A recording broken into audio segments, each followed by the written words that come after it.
যোৱাকালি হাগ্ৰামা মহিলাৰী ডাঙৰীয়াই এটা মন্তব্য দিছিল। তাৰ পৰিপ্ৰেক্ষিততে আজি আমি এই সংবাদমেলখনৰ আয়োজন কৰা হৈছে। তেখেতে কৈছিল যে UPPL মানে আপছু আৰু এপছু মানে UPPL।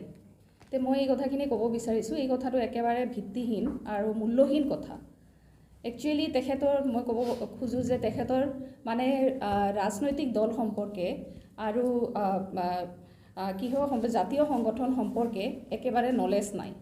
জাতীয় সংগঠন বেলেগ আৰু ৰাজনৈতিক দল বেলেগ, আৰু আমাৰ UPPL হ'ল ৰাজনৈতিক দল। আমাৰ UPPL দলত বিভিন্ন জাতি জনজাতিৰ মানুহ আছে আৰু সমানে মৰ্যাদা পাইছে। সকলোৱে সমানভাৱে আগুৱাই যোৱাৰ কাৰণে যিটো আমাৰ চিফ প্ৰমোদ বড়ো ডাঙৰীয়াৰ নেতৃত্বত আমাৰ দলৰ সকলোৱে সমান সুযোগ পাইছে। ইয়াতে মই এজনী মুছলিম মহিলা হয়, ময়ো ইয়াতে দলত কেন্দ্ৰীয় পৰ্যায়ত আছোঁ আৰু সমান অধিকাৰ চবেই পাইছে। ইয়াতে আমাৰ মাজত বেংগলী আছে, আদিবাসী আছে, নেপালী আছে, আৰু আমাৰ 7টাকৈ চেল আছে। প্ৰতিটো জাতি জনগোষ্ঠীক মানে ইয়াতে সমান সুযোগ দিয়াৰ কাৰণে আমাৰ চেলবিলাক আছে আৰু ইয়াতে সকলোৱে সমান সুযোগ পাইছে।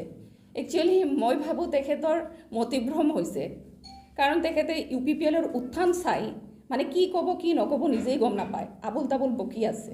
গতিকে তেওঁৰ কথাবিলাক একেবাৰে মূল্যহীন আৰু অৰ্থহীন কথা মই ক'ব বিচাৰোঁ। আৰু তেখেতে এইবিলাক কথা কোৱাৰ আগতে ভাবিব লাগে ৰাজনৈতিক দল কি আৰু ইফালে আপোনাৰ জাতীয় সংগঠন কি। গতিকে এই কথাখিনি মই স্পষ্ট কৰিব বিচাৰিছোঁ, আমাৰ UPPL দলত সকলো জাতি জনগোষ্ঠীৰ মানুহে আছে আৰু সকলোৱে সমান সুযোগ পাই আছে। ইয়াতে একো কিন্তু নাই, আৰু সকলোৱে চাই আছে আমাৰ UPPL দল অহাৰ পিছৰ পৰা শান্তিৰ পৰিৱেশ এটা হৈছে। সকলো জাতি জনগোষ্ঠী সমানে আগুৱাই গৈ আছে, এতিয়া এটা শান্তিৰ পৰিৱেশ আছে। গতিকে এই বাতাবৰণটো তেখেতে কেনেকৈ নষ্ট হ'ব তাৰেই ষড়যন্ত্ৰ কৰি আছে। গতিকে তেওঁক মই ক'ব বিচাৰিছোঁ যে এই ধৰণৰ ৰাজনীতি কৰিব নালাগে, য'ত মানে তেওঁ নিজেই মূল্যহীন কথাবোৰ মানুহৰ আগত কৈ ফুৰে। ধন্যবাদ। কৈছে আমাৰ সন্মানীয় চিফ প্ৰমোদ বড়োৰ ডাঙৰ কথা। তো আমিও শুনিবলৈ পাইছোঁ যেতিয়া BPF চৰকাৰ আছিল, মানে যিটো আপোনাৰ শ্ৰীৰামপুৰ গেট, তাতে বস্তাই BPF-এ মানে টকা কালেকশ্যন কৰিছিল, আমিও শুনিবলৈ পাইছোঁ।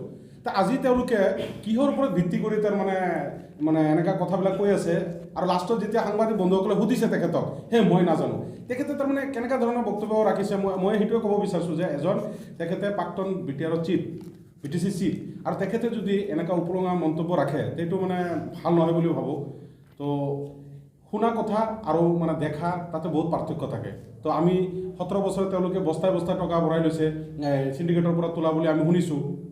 তো এতিয়া আজি তেওঁ যিটো ক'ব বিচাৰিছে সেইটো একদম মূল্যহীন ভিত্তিহীন কথা। এইবিলাক আমাৰ BTR চৰকাৰক, আমাৰ প্ৰমোদ বড়ো ডাঙৰীয়াৰ তেখেতৰ মানে যি প্ৰতিচ্ছবি ইয়াক মানে ধূলিসাৎ কৰাৰ কাৰণে কিছুমান ষড়যন্ত্ৰ তেওঁলোকে লিপ্ত হৈছে। তাৰমানে একচুৱেলি অকণমান আগত আমাৰ বাইদেউ ডাঙৰীয়ানী কৈ গৈছে যে আমাৰ UPPLৰ উত্থান দেখি কিনে তেওঁলোকে তাৰমানে ভীতিগ্ৰস্ত হৈছে। আজি চাওক, আৰু এইটোও ক'ব বিচাৰোঁ মই, তেওঁলোকে যে এতিয়া চিঞৰি থাকে উন্নয়ন হোৱা নাই, এতিয়া যিবিলাক দলং ৰাস্তা যিবিলাক ৰৈ আছে, এইবিলাক কি 2 বছৰ ধৰি ৰৈ আছে নে আগৰ পৰাই ৰৈ আছে? আমি যিমান পাৰোঁ এই 2টা বছৰত আমি আপোনালোকক, সেইদিনা আমাৰ প্ৰমোদ বড়ো ডাঙৰীয়াই সংবাদমেল কৰিছে, আমি কি কাম কৰিলোঁ, কি কৰা নাই, গোটেইখিনি আমি প্ৰেছ বিবৃতিৰ যোগেদি আমি ওলাই দিছোঁ। তো 17 বছৰে হাগ্ৰামা মহিলাৰ নেতৃত্বত যিটো BPF চৰকাৰে শাসন চলাই আছে, তেওঁলোকে এনেকৈ প্ৰেছ মিট কৰি কেতিয়াবা মানে ৰাইজৰ আগত তেওঁলোকৰ যিখিনি কাম তেওঁলোকে কেতিয়াবা দেখুৱাইছেনে? আমিতো এইবিলাক চোৱা নাই, কাৰণ আমিও BTCত বসবাস কৰি আছোঁ। আৰু তেখেতে কৈছে ৰাজবংশী চেল, আৰে তেখেতে তাৰমানে কিছুমান বস্তু আমাৰ পৰা লৈ আছে, আমাৰ UPPLৰ পৰা লৈ আছে, চেলবিলাক আমি UPPLে গঠন কৰা। এতিয়া আমাৰ প্ৰত্যেক জাতি জনগোষ্ঠীৰ মানুহ আমাৰ ইয়াতে বঙালী, নেপালী, মুছলিম, আদিবাসী, সান্তালী, আপোনাৰ কোচ ৰাজবংশী, অসমীয়া সকলোৱে মিলি কিনে এই সুন্দৰ যিটো নতুন BTR হৈছে, BTR একতাৰ ভাতৃৰা সকলোৱে তাৰমানে উন্নয়নৰ দিশে প্ৰমোদ বড়ো ডাঙৰীয়াৰ লগত আগুৱাই গৈ আছে। তো ৰাইজে চাই আছে কি হৈ আছে, কি হোৱা নাই। আৰু তেখেতে কৈছে এজন জনপ্ৰতিনিধি যেতিয়া এছেম্বলিত নাযায়, ইয়াতকৈ আৰু দুখৰ বিষয় কিবা হ'ব পাৰে নেকি?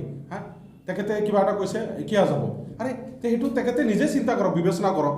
এজন জনপ্ৰতিনিধি যদি হয়, সাংবিধানিকভাৱে তেখেতৰ কিমান মানে ৰাইজৰ প্ৰতি যিখিনি সাংবিধানিকভাৱে যিখিনি দায়িত্ব আছে সেইখিনি তেওঁ পালন কৰিছে নে নাই, সেইখিনি আপোনালোকে চাওক।